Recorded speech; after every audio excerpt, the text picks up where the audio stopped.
गांव के एक छोटे से घर में रहने वाला एक गरीब लकड़हारा रघु अपनी पत्नी धनवंती और 6 साल की बेटी रिया के साथ रहता है। वह लकड़ियां बेचकर अपना जीवन चलाता है।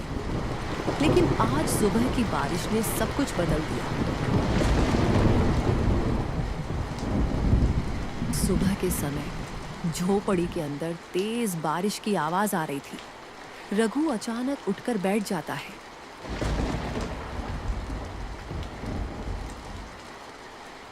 क्या हुआ जी? आपको ऐसे अचानक क्यों उठ गए? कोई बुरा सपना देखा क्या? आप ठीक तो है ना? हे भगवान, रात से बारिश होती रही है, अभी भी रुकने का नाम नहीं ले रही है। मुझे तो कल शाम को ही लकड़ियां वो अंदर कर देनी चाहिए थी।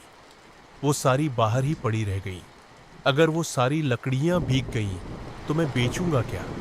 और अगर कुछ न बेच पाया तो घर का खर्च कैसे चलेगा? क्या खिलाऊंगा मैं तुम्हें और रिया को? मैं अभी जा रहा हूं वो लकड़ियां देखने, तुम रिया का ख्याल रखना। सुनिए जी, आप इस हालत में बाहर मत जाइए। बारिश बहुत तेज है। अगर आप भीग गए और तबीयत बिगड़ गई तो रिया का क्या होगा? हमारा ये घर कैसे चलेगा? आप हर दिन काम पर जाते हैं, आज मुझे जाने दीजिए। मैं देख आती हूँ लकड़ियाँ ठीक है कि नहीं। तुम्हें बाहर भेजकर मैं चैन से कैसे बैठ सकता हूं? तुम जानती हो बाहर कीचड़ है, जगह जगह पानी जमा है और ऊपर से बिजली भी गिर रही है। अगर तुम्हें कुछ हो गया तो मैं तुम्हें नहीं जाने दूंगा। बाहर बहुत ज्यादा पानी जमा हो गया है। आप अकेले कैसे जाएंगे? मैं भी आपके साथ चलूंगी। इतनी तेज बारिश में मैं आपको अकेले नहीं जाने दे सकती। अरे धनवंती, तुम मेरे साथ बाहर नहीं जा सकती हो। रिया अभी सो रही है, उसे अकेला नहीं छोड़ा जा सकता। वो उठेगी और हम यहाँ नहीं रहे तो डर जाएगी। इतनी तेज बारिश की आवाज से तुम यहीं रहो और उसका ध्यान रखो। मैं अभी आता हूँ। ठीक है, आप अपना ख्याल रखिएगा। मैं आपका इंतजार कर रही हूँ, आप जल्दी घर आना। रघु तेज बारिश में भीगते हुए अपनी लकड़ियां देखने निकल पड़ता है। हर कदम के साथ बस यही सोचता रहा, कहीं उसकी मेहनत पर पानी तो नहीं फिर गया। तेज बारिश में कीचड़ से भरे रास्तों को पार करता हुआ रघु उस जगह पहुंचा जहां वह रोज लकड़ियां रखता था। पर आज का नजारा उसकी आंखों में आंसू ले आया। सारी लकड़ियां बारिश में भीग चुकी थीं और अब किसी काम की नहीं रही थी। हे भगवान, ये क्या हो गया? मैंने दिन रात मेहनत करके ये लकड़ियां काटी थी, एक एक टहनी पर पसीना बहाया था। अब सब भीग चुकी है, कोई इन्हें खरीदेगा भी नहीं। मैं तो बर्बाद हो गया। अब घर का राशन, रिया की दवा, सबका क्या होगा अब? रघु धीरे धीरे बारिश में भीगता हुआ वापस घर की ओर चलता है। वह निराश होकर घर जाता है। उसके चेहरे पर उदासी छा गई थी। घर पहुंचते ही उसकी पत्नी धनवंती भाग कर आई। सुनिए जी, क्या हुआ? आप ठीक तो है ना? आप इतने चुप क्यों हैं? लकड़ियाँ कैसी हैं? सही सलामत है ना? बोलिए ना कुछ। सारी लकड़ियां पानी में गल चुकी है, एक भी लकड़ी सूखी नहीं बची। पूरे 1 महीने की लकड़ियां एक दिन में बर्बाद हो गई। अब बेचने लायक कुछ नहीं बचा। हमारे पास हम अगले महीने तक कैसे छेंगे, मैं नहीं जानता। हे भगवान, इतनी मेहनत, इतने सपने, सब कुछ बह गया। आप तो रोज कहते थे इस बार लकड़ियाँ जल्दी बिक जाएंगी तो रिया की दवा भी ले आएंगे। अब क्या होगा? हमारी बच्ची का क्या? सच में हमारी किस्मत में बस दुख ही लिखा है। कभी चैन का एक दिन मिलेगा या नहीं? अब क्या होगा जी हमारा? धनवंती की आंखों से आंसू थमने का नाम नहीं ले रहे थे। उसकी आवाज में एक टूटी औरत की लाचारी थी, जो न अपने पति का दुख बांट पा रही थी और न अपनी बेटी का भविष्य देख पा रही थी। फिर भी उसने रघु को सहारा देने के लिए कहा। सुनिए जी, आप चिंता मत करिए। जो थोड़ा बहुत अनाज रखा है, मैं उसे किसी तरह घर चला लूंगी। कुछ दिन आप बस खुद को मत टूटने दीजिए। मैं आपके साथ हूँ हर हाल में। बारिश की तेज आवाज से अचानक रिया उठ जाती है। रघु और धनवंती अपने आंसुओं को छुपा लेते हैं। माँ, पापा, आप क्यों रो रहे हो? क्या हुआ आप दोनों को? नहीं बेटा, कुछ नहीं हुआ। इतनी तेज बारिश हो रही है और बादल इतनी जोर जोर से गरज रहे हैं। हम वही देख रहे थे। चल अब उठ जा, मैं तेरे लिए नाश्ता बनाती हूँ। तू जा, मुंह धोकर आ बेटा। घर में सिर्फ 2 मुट्ठी चावल बचे हैं। तेल खत्म हो गया है, दाल बची ही नहीं। खाने ने नाम पर बस कुछ आलू बचे हैं। कैसे चलेगा घर? रिया की दवा भी नहीं आई और उसे दवाई देना बहुत जरूरी है। धनवंती, मैं बहुत परेशान हो गया हूँ। सब मेरी गलती है। मैंने लकड़ियां ढक कर रखी होती तो शायद आज ये दिन न देखना पड़ता। इसमें आपकी कोई गलती नहीं है जी। इतने दिनों से मौसम अच्छा था, कल रात से अचानक बारिश शुरू हो गई। अब चिंता मत करिए, सब ठीक हो जाएगा। रिया की कुछ दवाइयाँ हैं अभी, और मैं कैसे भी 2 दिन घर चला लूंगी। इतने ही राशन में और 1-2 दिन में आपको कहीं ना कहीं काम जरूर मिल जाएगा। लकड़ियां सब भीग गई हैं। कल बाजार भी नहीं लगा पाऊंगा और बारिश तो रुकने का नाम नहीं ले रही। मैं सोच रहा हूँ कुछ काम ढूंढ लूं। मैं आज ही सेठ जी के पास जाता, वो क्या पता थोड़ी मदद मिल जाए। बारिश अभी बहुत तेज है, आप अभी कुछ देर इंतजार कर लीजिए। बारिश रुक जाए तब जाइएगा, वरना आप बीमार पड़ जाएंगे। अभी मत जाइए, थोड़ा और इंतजार कर लीजिए। नाश्ता बस बन ही गया है, अब खा कर ही जाइएगा। नहीं धनवंती, अब मैं और इंतजार नहीं कर सकता। ये बारिश कब थमेगी कौन जानता है। मैं आता हूँ काम ढूंढ के। तुम अपना और रिया का ख्याल रखना। इतना कहकर रघु सुबह सुबह भीगे हुए कपड़े में और उम्मीद से भरी आंखें लिए गांव के सबसे बड़े सेठ रामधन लाल के घर पहुंचा। हर खेत की मेड़ तक गया, हर किसी से काम मांगा, लेकिन हर बार वही जवाब मिलता, अभी कोई काम नहीं है। रघु के पैरों में छाले पड़ गए थे, चेहरे से उम्मीद उतर गई थी और अब तो घर का आखिरी मुट्ठी भर राशन भी खत्म हो गया था। रघु निराश होकर घर पहुंचता है। माँ, ये देखो पापा आ गए। आप कहाँ थे? 2 दिन से मुझे आपकी बहुत याद आ रही थी। हाँ बेटा, वो मैं कुछ काम से गया था। सुनिए जी, 2 दिन से आप घर नहीं आए, मुझे आपकी बहुत चिंता हो गई थी। आप बैठ जाइए। पहले आप बहुत थक गए होंगे, किसी ने मदद की क्या? मैं कब से आपका इंतजार कर रही थी। रात भर रिया को दिलासा देकर सुलाया था कि कल पापा काम लेकर लौटेंगे। अरे माफ करिएगा जी, मैं भी क्या, आते ही सवाल पूछने लगी। आप जाइए, नहा लीजिए, मैं कुछ खाने को लाती हूँ। अब घर में पूरा राशन खत्म हो चुका था। धनवंती रात के बचे थोड़े चावल लेकर आती है और रघु को खाने के लिए देती है। धनवंती, मैंने हर जगह कोशिश की। पंडित के खेत, चौधरी के गोदाम, जमींदार की फैक्ट्री, कहीं भी काम नहीं मिली। सच कहूं तो अब हिम्मत जवाब देने लगी है। 2 दिन से खाली पेट चल रहा हूं। जहां गया वहां सिर्फ अपमान मिला। कभी कहा काम नहीं है, कभी कहा पहले वाले पैसे दे, तब नया काम दूंगा जिससे उम्मीद थी। वो सेठ भी घमंड में डूबा था। अब घर में दाल चावल तो दूर, एक चुटकी नमक भी नहीं बचा। रिया को क्या खिलाऊं जी? उसकी दवाइयां भी अब खत्म हो गई हैं। सारा राशन सब खत्म हो गया है। अब तो घर में एक मुट्ठी आटा भी नहीं बचा, बस एक रोटी लायक बचा है। मैं सोच रही थी आज रात के लिए वो रोटी सेंक दूं। रिया के लिए कम से कम थोड़ा सा ही सही, उसका पेट तो भरे। आप और मैं आज पानी पीकर ही सो जाएंगे। और चूल्हा, वो तो 2 दिन से ठंडा पड़ा है। लकड़ी भी खत्म हो गई है। पड़ोसन से नमक मांगा था तो उसने कहा रोज रोज कैसे दें। अब तो दूसरों से नजर मिलाना भी मुश्किल हो गया है। हे भगवान, आखिर मुझसे ऐसी क्या गलती हो गई जो आज मुझे ये दिन देखना पड़ रहा। तुम सही कह रही हो धनवंती, मैं भी अब किसी से नजर नहीं मिला पा रहा हूं। इन 2 दिनों में मैंने दर दर की ठोकरें खाई है। सबकी बेइज्जती सही, पर किसी ने मुझे काम नहीं दिया। सुनिए जी, आप हिम्मत मत हारिए, सब ठीक हो जाएगा। कल आप फिर काम ढूंढने जाना और मैं भी अपने लिए कोई काम खोजूंगी।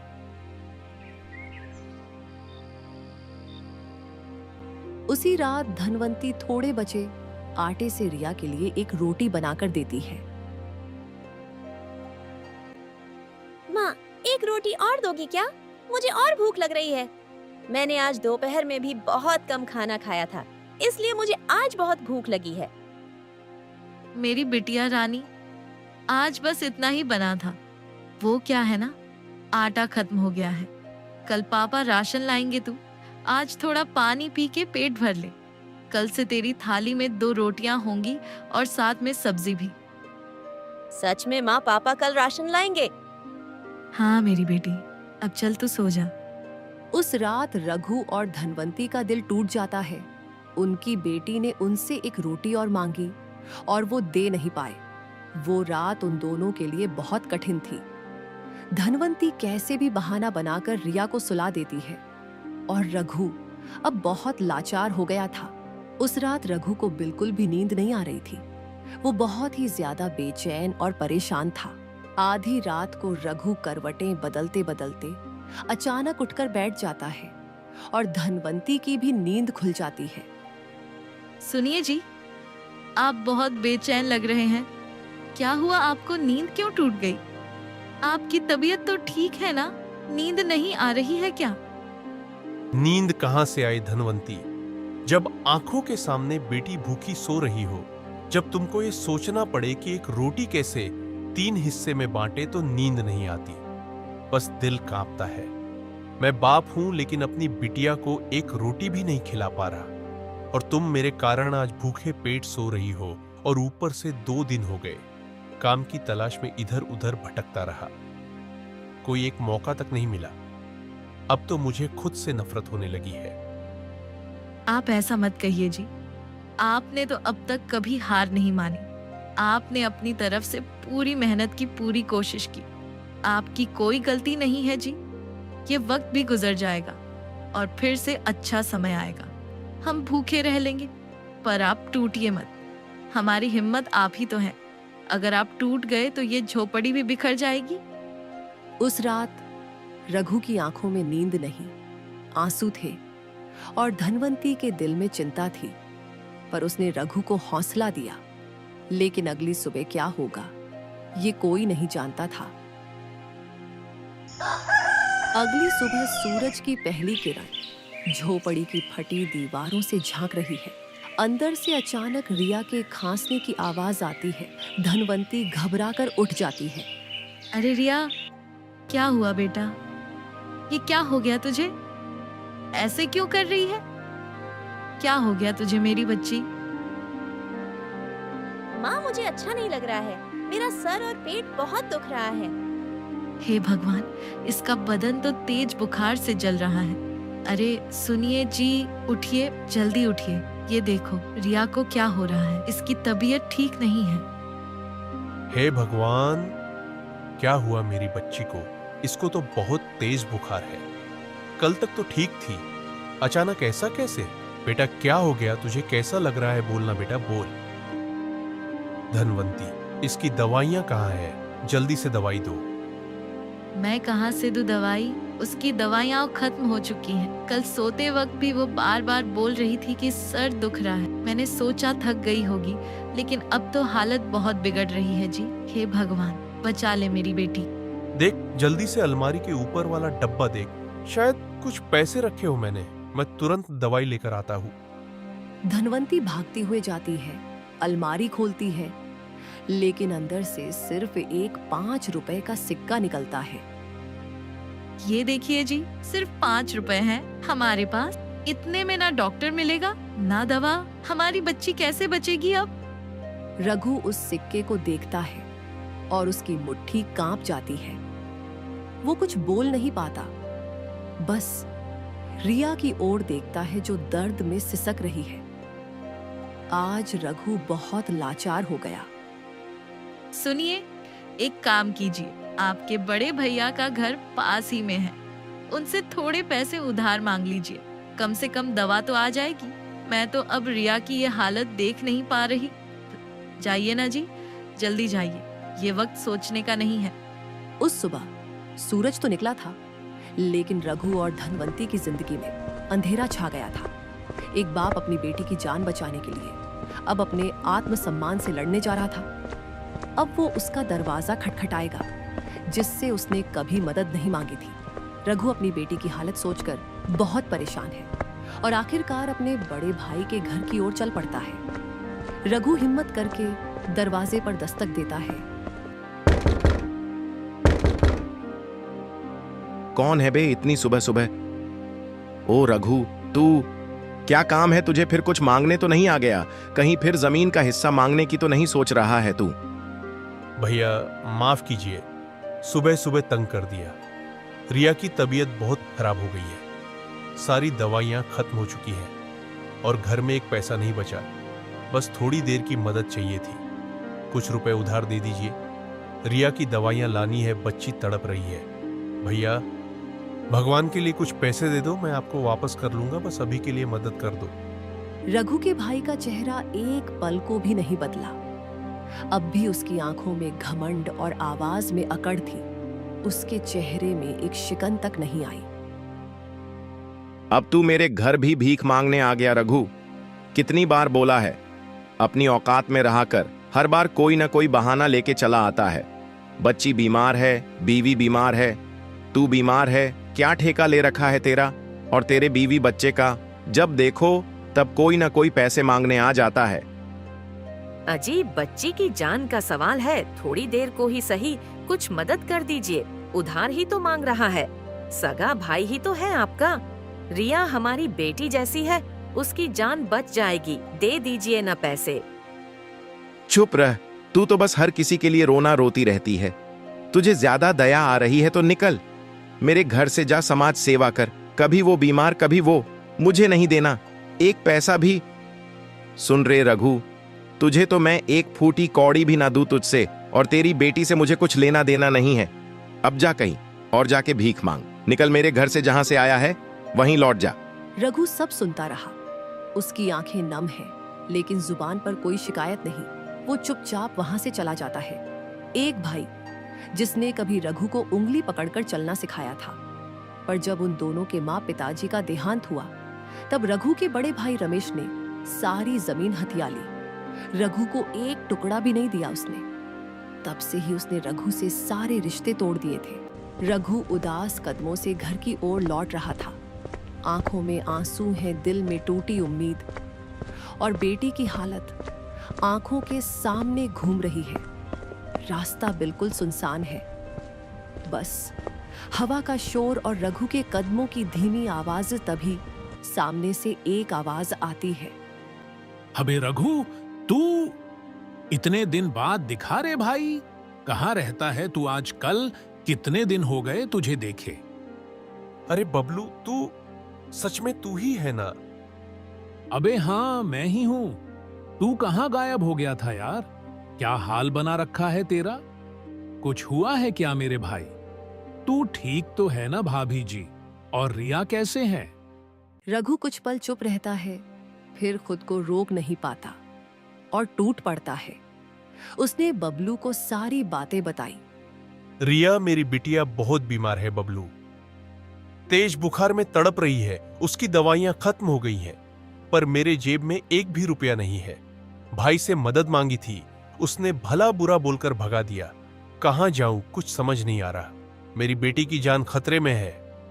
रघु भाई के दरवाजे से भले तुझे तिरस्कार मिला हो, पर आज तू अपने दोस्त के पास आया है, और दोस्ती का रिश्ता खून से बड़ा होता है। हाँ, मैं भी गरीब हूं, 2 वक्त की रोटी के लिए पसीना बहाता हूं, लेकिन तेरी बेटी के इलाज से बड़ी कोई जरूरत नहीं है मेरे लिए। इस समय अभी मेरे पास कुछ पैसे है, सब दे दूंगा, पर रिया को कुछ नहीं होने दूंगा। ये ले भाई, ये मेरे घर के राशन के पैसे हैं, पर आज रिया की जान ज्यादा कीमती है। मैं फिर मजदूरी कर लूंगा, फिर कमाऊंगा, पर एक मासूम की सांसें नहीं टूटने दूंगा। जा, तुरंत जा। तू जल्दी रिया की दवाइयां लेकर जा, बाद में कुछ अनाज खरीद लेना। तू फरिश्ता बन के आया है बबलू, मैं जिंदगी भर तेरा ये एहसान नहीं भूलूंगा। आज तूने मेरी रिया की जिंदगी बचाई है। भगवान तुझे हर कदम पर सलामत रखे। भगवान ने मुझे आज इसी काम के लिए तेरे रास्ते में भेजा है। जा रघु, अब देर न कर, जल्दी जा। रघु को अपने भाई ने ठुकरा दिया, लेकिन एक सच्चे दोस्त ने खुद भूखा रहकर भी उसकी बेटी की सांसें बचाने का जिम्मा उठाया। कभी कभी भगवान इंसान के रूप में मदद भेजता है, और उस दिन रघु को उसका भगवान बबलू के रूप में मिल गया। वो दोस्त नहीं, मानो रघु के इस कमजोर वक्त में फरिश्ता बनकर आया है। रिया बेटा, दवा ले आया हूं मैं तेरे लिए। अब तुझे कुछ नहीं होगा। अब तू बस आराम कर, सब ठीक हो जाएगा। ये दवा पी ले मेरी बेटी। धनवंती रिया को दवा देकर रघु से पूछती है, सुनिए जी, किसने आपकी मदद की? किसने दिए दवाई के पैसे? बड़े भैया ने मदद की क्या? भैया ने नहीं, बबलू ने आज मेरी मदद की है। अजी, कौन है ये बबलू जो आज हमारा इस बुरे वक्त में सहारा बना? बबलू मेरा बचपन का दोस्त है। वो कोई आम इंसान नहीं है। वो तो जैसे आज भगवान बनकर मिला मुझे, जब सबने मुंह फेर लिया। जब बड़े भैया ने कहा तू रोज कुछ ना कुछ लेकर चला आता है, जब अपनों ने तकलीफ समझने की बजाय ताने मार दिए, पर बबलू ने मेरी मदद की। रघु ने धनवंती को सारी बातें बताई। थोड़ी देर बाद दवा असर करती है। रिया का बुखार धीरे धीरे उतरता है। वो हल्का मुस्कुराती है।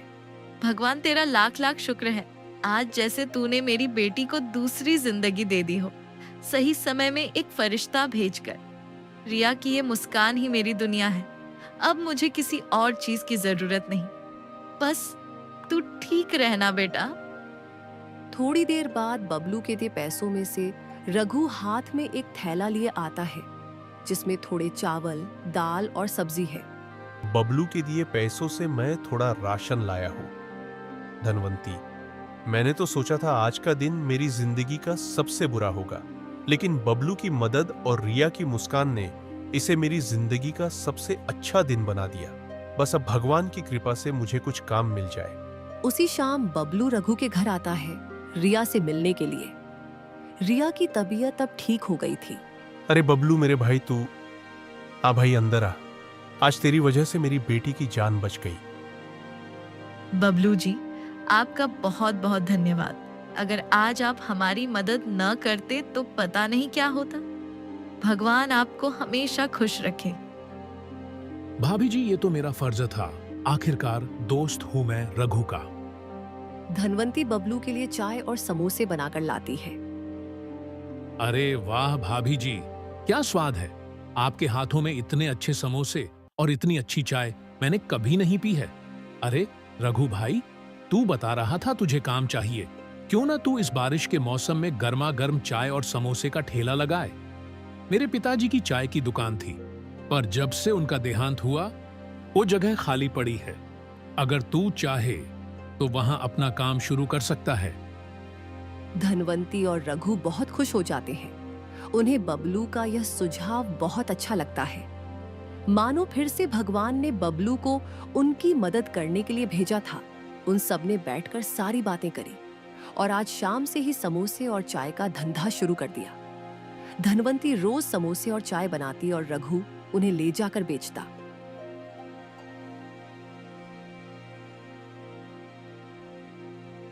देखते ही देखते उनका यह काम बहुत अच्छा चलने लगा और रघु अब बहुत अच्छे पैसे भी कमाने लगा था। उनके घर की हालत अब सुधर गई थी। रिया की तबीयत भी ठीक हो गई।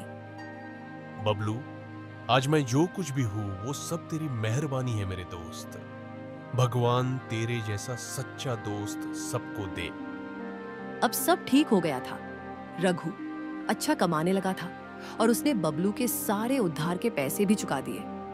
कभी कभी जहां खून के रिश्ते काम नहीं आते, वहां एक अच्छा दोस्त काम आता है।